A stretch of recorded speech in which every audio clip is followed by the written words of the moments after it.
Tengo un temita con la verdad y con las conversaciones. Me formé como científica, pero terminé tomando caminos extraños.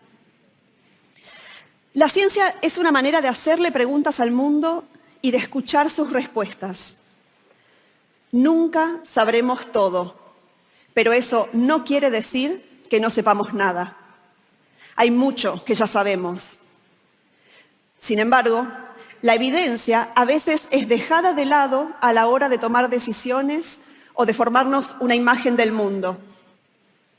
Por ejemplo, ya sabemos que el cambio climático es una realidad, pero hay quienes lo niegan.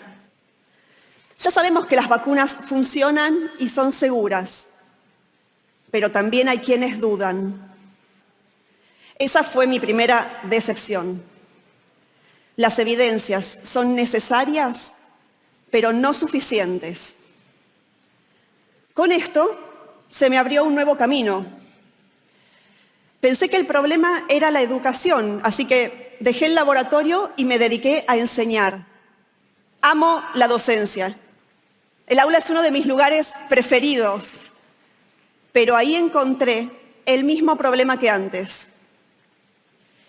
Estaba enseñando sobre vacunas y una estudiante dijo que ella no se vacunaba porque las vacunas le parecían peligrosas. Mi intuición fue: dice esto porque no sabe del tema. Si le explico, va a cambiar su postura. Le expliqué, pero no funcionó. La evidencia no alcanza. La educación no alcanza. Segunda decepción. Esto que me pasó con mi estudiante fue mi primera experiencia personal con la posverdad.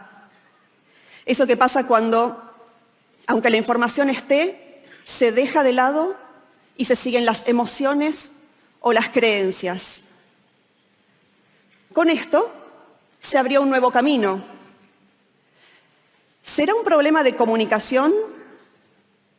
Como la ciencia es una herramienta, la usé para estudiar la posverdad. Empecé a conversar con personas que desconfían de las vacunas y a encontrarme con médicos y periodistas para tratar de mejorar la comunicación sobre el tema. Y ahí entendí que nunca había aprendido a conversar con los que piensan distinto. Por ejemplo, ¿cómo dialogamos cuando el problema no es la evidencia, sino un desacuerdo ideológico? Hay experimentos que muestran que cuando la gente conversa solamente con los que piensan igual, sus opiniones se vuelven más extremas y homogéneas. Pero para tener una democracia saludable, no necesitamos que los que piensan distinto logren conversaciones amplias, honestas y profundas. Esto no es lo que está pasando. Cada discusión, cada desacuerdo, cada conversación parece una batalla entre el bien y el mal. Nuestras opiniones, en vez de ser provisorias, puentes para comunicarnos con otros, son inamovibles. Una zanja que cavamos y que separa a los que están de nuestro lado de los otros. El diálogo desaparece, el acuerdo es imposible y el mundo se fragmenta en una combinación explosiva de agresión y desconfianza. ¿Podemos hacer algo? No todas las opiniones nacen iguales. Algunas son débiles o temporarias, otras son intensas o duraderas, y otras se vuelven parte de nuestra identidad. Cuando pasa eso, cualquier duda sobre lo que pensamos se vuelve una duda acerca de quiénes somos, y eso nos resulta insoportable. Además, la necesidad de proteger nuestra integridad nos hace agruparnos con los que están en la misma situación. Esto es el tribalismo. Por eso a veces ni la evidencia ni la educación funcionan. No pensamos algo, somos ese algo.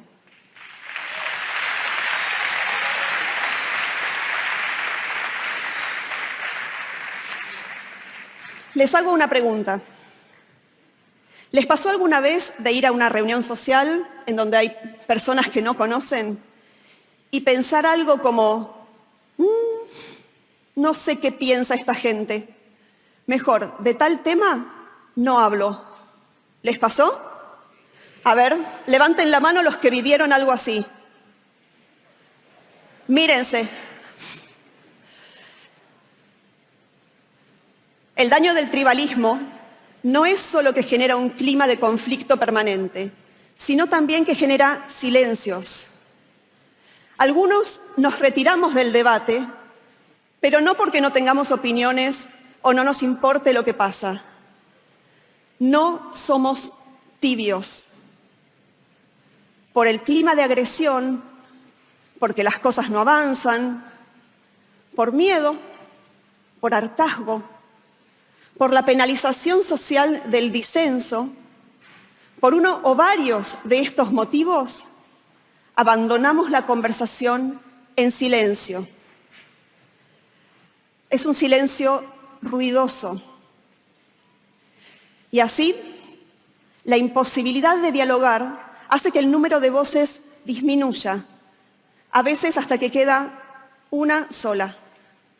Se confunde silencio con asentimiento y se crea una ilusión de consenso. Como se oye una sola opinión, parece que hay una sola opinión. Y entonces, cualquier otra opinión ya no es solamente distinta, es disonante, es ajena y debe ser eliminada. En general, asociamos la idea de censura con la de un poder que prohíbe desde arriba. Pero hay otra forma, más sutil, la censura desde abajo, la que a través de herramientas de disciplinamiento social, como por ejemplo subiendo el tono de la pelea, genera que nos retiremos. Esto es una amenaza a la libre expresión y me hace pensar que también es un problema para la democracia, tanto en nuestro pequeño entorno como a gran escala. Parecería entonces que hay solo dos opciones. O mostramos nuestras ideas despreciando a los que no piensan como nosotros, o nos callamos y al hacer eso cedemos el control a los que deciden hablar. Pero esto es un falso dilema. Hay otra opción, pero necesitamos volverla evidente porque está oculta en este mar de tribalismo. Podemos tener posturas definidas, incluso muy intensas, sin subirnos a la dinámica del discurso intolerante. Es una de las cosas que aprendí al hablar con las personas que dudan de las vacunas. Para romper con el tribalismo, para buscar la mayor cantidad de voces, para salir de esta dinámica de amigos y enemigos, propongo distinguir entre qué creemos y cómo lo creemos. Y si a este cómo lo volvemos no tribal, podemos plantear nuestras opiniones sin que lo que pensamos se convierta en lo que somos. Reaparecen los matices y las conversaciones se vuelven posibles.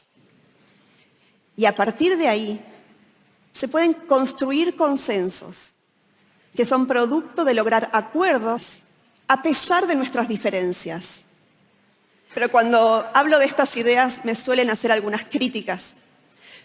Por ejemplo, que parece que con tal de evitar los conflictos, planteo dejar que los consensos decanten donde sea. No es eso lo que quiero decir. Si no nos expresamos porque nos sentimos alienados o expulsados, no estamos participando de la toma de decisiones. Pero todos vivimos con las consecuencias de esas decisiones. Entonces, como no nos da todo lo mismo, necesitamos hablar. Pero si no queremos hablar en este clima hostil, porque nos agota y vemos que no lleva a nada, tratemos de superar el modo tribal, más allá de lo que pensemos. Quizás tengamos más en común con quienes piensan distinto, pero quieren conversar, que con los que comparten con nosotros alguna opinión, pero son intolerantes.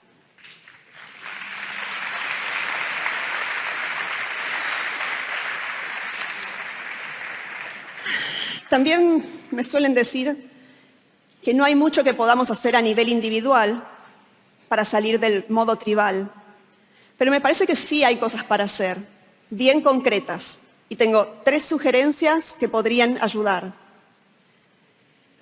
Primero, buscar el pluralismo, promoverlo activamente. Así el disenso se vuelve visible, y esto es importante porque solo si incluimos el disenso podemos lograr un verdadero consenso. Para que esto pueda pasar, necesitamos poder hablar sin sentir que se nos penaliza socialmente. Pero también hace falta que seamos capaces de escuchar voces que no nos gustan. El momento de defender la libertad de expresión es ahora. Cuidarla es más fácil que recuperarla. Aprender a conversar mejor, a encontrar mejores maneras de estar en desacuerdo. Conversar no es esperar nuestro turno para hablar, tratando de imponer nuestras ideas por la fuerza o la insistencia. Es escuchar para entender al otro. Sin escucha no hay conversación.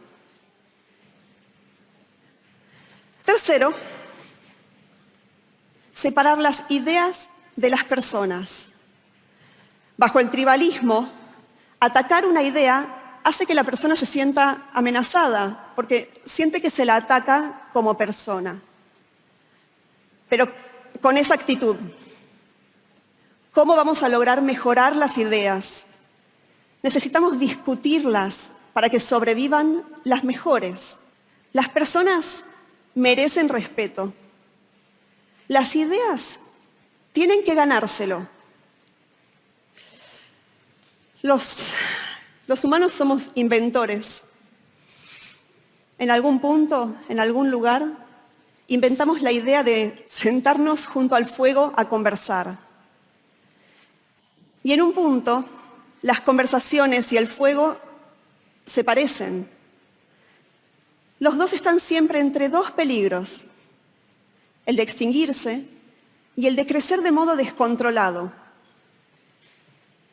Nos llevó tiempo, pero aprendimos a usar el fuego. Aprendimos a mantenerlo vivo para que no se apague y a manejarlo para que no nos destruya. Quizás llegó la hora de aprender a hacer lo mismo con las conversaciones. Gracias.